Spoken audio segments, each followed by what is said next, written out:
Got It Good here on WBGR, where we are celebrating moms this month. It is Mother's Day, so if you have forgotten, definitely go out and get your mother a present. You know, she gave you life, give her something. So for this celebrational month, I wanted to kick it off with Vernetta Johnson, who is right next to me. And the reason why we are starting with Vernetta is simple. It's because she's my mommy. So you all will get to learn a whole bunch about everybody this month and a little bit about me with this one next to me. But the reason I chose Vernetta, besides the fact that she is my mother, is because she has done some amazing things in her life. And you know, here on Get It Got It Good, we want to make sure that you see that you can start from one location and go to another location, and everything is possible. And so, Ma, you grew up in Baltimore City, right? I did indeed. Yes, I did. So, no, she wasn't born with a spoon in her mouth. And then you have taken your street knowledge, went to college, and then ran a business for, I don't know, I'm not telling my age, but a couple of years. So, how did that all happen? Did you want to go into business? Well, yes, I did always want to be an entrepreneur from the time I was about 9 years old. Since we didn't have any money when I was growing up, we had to find other ways to make some money. And so when I was 9 years old, I started selling freezy cups. That was my first business. And it really set me on this journey of mine to always own my own business. And so as I went through school and took my got all the education I could get from, to how to run a business, I got out and I started my first business. And I've had several businesses since then, but it's kind of like if you have the desire and the dream to do business, it starts at a young age a lot of times. You just have to develop your skill sets in order to grow from it.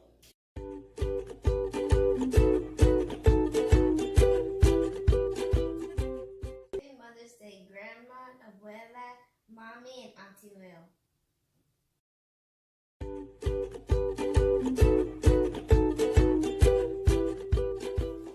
So, with that being said, anybody from the hood knows freezy cups is nothing but sugar.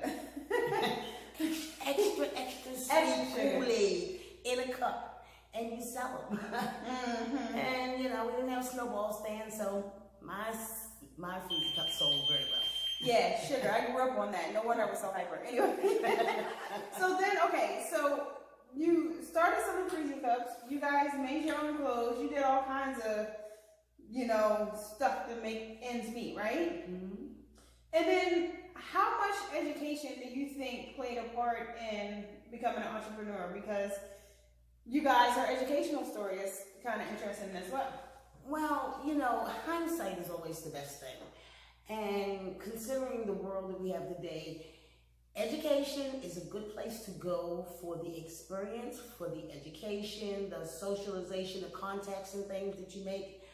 But as far as real knowledge, as far as running a business, there's nothing like true experience. This is what they call a gig economy now, so you really need specialized experience. And so, I'd say go and get some education for the experience, but find out what your heart desire is and really specialize in learning about that particular thing so you can grow faster in a specialized area as to what you want to do, So I learned this lesson early because my mother said, you're going to do something and you're going to be well-rounded. So she allowed us to participate in all kinds of things. But once we registered or signed up, we had to finish out the season. So we couldn't quit. And then parlay that into adulthood. You got into a number of different businesses, which I got to learn a little bit about each.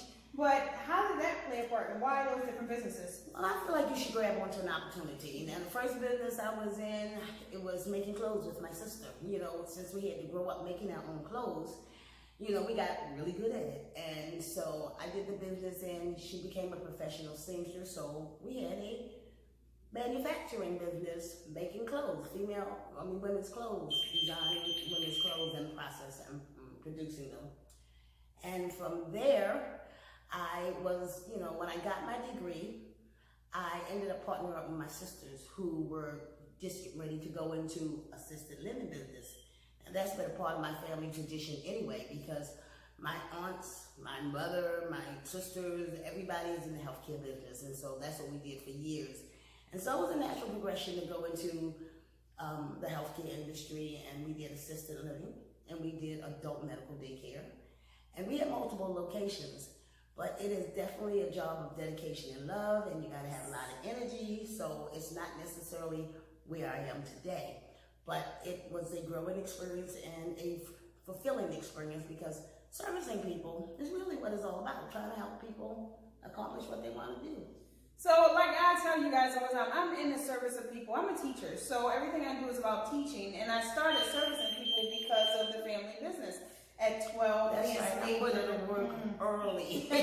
You got to give them those good foundations. She didn't miss a day of school, perfect attendance. Yeah. She got put to work early. I told her it was fun. It's adult care, and they did activities. We needed somebody to run the games, and as she got older, I put her into the office, and she got good with the administrative part too. So she was well-rounded as far as her exposure. You don't keep it from them. You teach them. So whatever you build, if you want to, or if they want to, you can pass it down. So the crazy part about this is she said she worked with her sisters. It's a few of them crazy folks over there. So she said she works with her sisters. What advice would you give us as working with family? I would say that, working with family has its advantages and its disadvantages. You always know. That's probably your sister calling in. Yes, well, it'll stop ringing because I'm not answering. That's one of the advantages and disadvantages of working with family. I'm not answering to a boss. So sometimes working with your family is good because you know they got your back. But my advice, if you're working with family members, make sure that you keep business and personal. Make sure you have your business operating on a business level and doing all the right, legal papers and documentation that you need to do, because family are just other people too. And if you're working with a stranger, you have your paperwork in order. If you're working with a family member, you need your paperwork in order. So there is no such thing as retirement when you have this entrepreneurial spirit. So like this one over here is steadily learning. We talk about all kinds of trading activity, all kinds of business activity. So what is the mindset now that you raised a family? You got 50 million grandkids, not my fault, y'all. And that you ran these businesses for years, and now it's transitional time into something more exciting. Exciting is one way to put it. If you're doing something that you love, they say you're never really working. So if you're not working, you're not really retired. You're just doing what you want to do. But I have learned, as whatever situation calls for that makes you change your perspective, that the older you get, you just can't do the things you did when you were younger. So you have to learn how to work smarter and not harder. And so I'm practicing skills that will, do more of my work for me. I'm really all about automation these days, because I want to make money, I want to grow, I want to, develop things, but there's so many new things out here now that I can keep up, because I'm training myself in those areas to do things faster, easier, better, and more efficiently. Let me tell you something. I still call this woman now, because there's no such thing as stopping your education and stopping your growth. So she is steadily delving into new things, new systems, new technology, and like, hey Naja, you should get on this. Hey Naja, and I'm like, hey Ma, how do you do this? Hey Ma, send me that Facebook thing or something.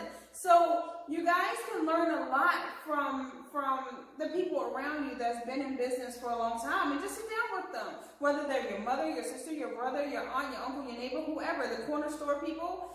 Sit down and learn a few tricks of trade of things not to do. So I know there has been plenty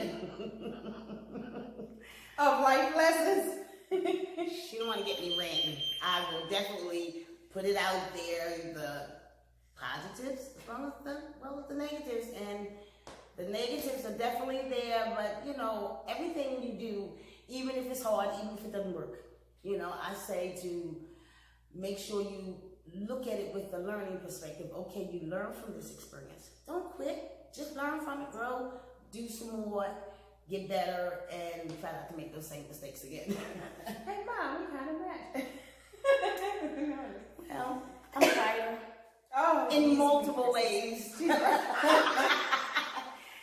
Yeah, well, that's right. Yes, I have that educational documentation that says, yes, I have excelled to this level, but it's not about that. It's about your personal mindset. Mindset is key. You got to be thinking positive. You got to know and believe in yourself to get something done. And you got to tune out negativity. So that's lesson number 1. Learn to follow your own heart, your own passion. And this one does. She definitely does. Yeah, because I was a bad child, y'all. No, Wow. she wasn't. She was, you know, she did experience a lot of things, but that was by her upbringing. Like she said earlier, you know, I put them in every possible, you know, expose them to every possible thing that they might want to be interested in: swimming, gymnastics, dance, you know, sports. And you see where she is?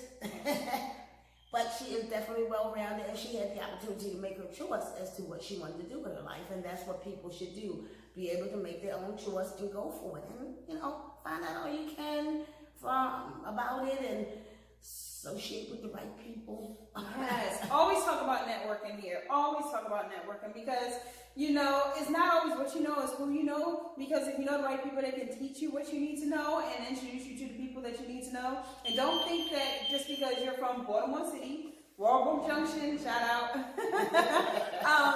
that you can't get there. Because go to the right places, hang where they hang, talk to them. Learn how to speak and communicate, you guys. But guys, we're going to come back for a part 2 of this interview, and so that way you can get the full scope of give y'all real good. All right, so thank you for joining us. We will come again when we're more in a. This place has a lovely echo. In a teaching mode. Because yes, I have a few tricks that I would like to share, especially with my baby boomers, because we got to think smart and work fast, because the services of the past are not here today. And so, yeah, I'd like to give out some tips as to how we should approach our upcoming new life without children to raise, because they're already grown. You are never fully grown. Now it's time to really stretch out. Whatever. She means run away, people. She's gonna be gone and we're not gonna be able to find her. But that's okay, because she's earned it, right? They can check me out. The network brings everybody close together. So the internet, they'll see what I'm doing. From a distance. From a distance. That's my chorus days. Anyway, I can't sing. I'm not doing it to y'all. But thank you, Mom, Vernetta. We will be posting all throughout this week on information based on the different women that we're spotlighting. And remember to get your videos in, because shout out your own mom. Say hi. Say thank you. Say thank you for raising me, or whatever you want to say. But definitely send those in and we'll play them for you on air. All right. Have a great day, you guys. All right. Bye-bye.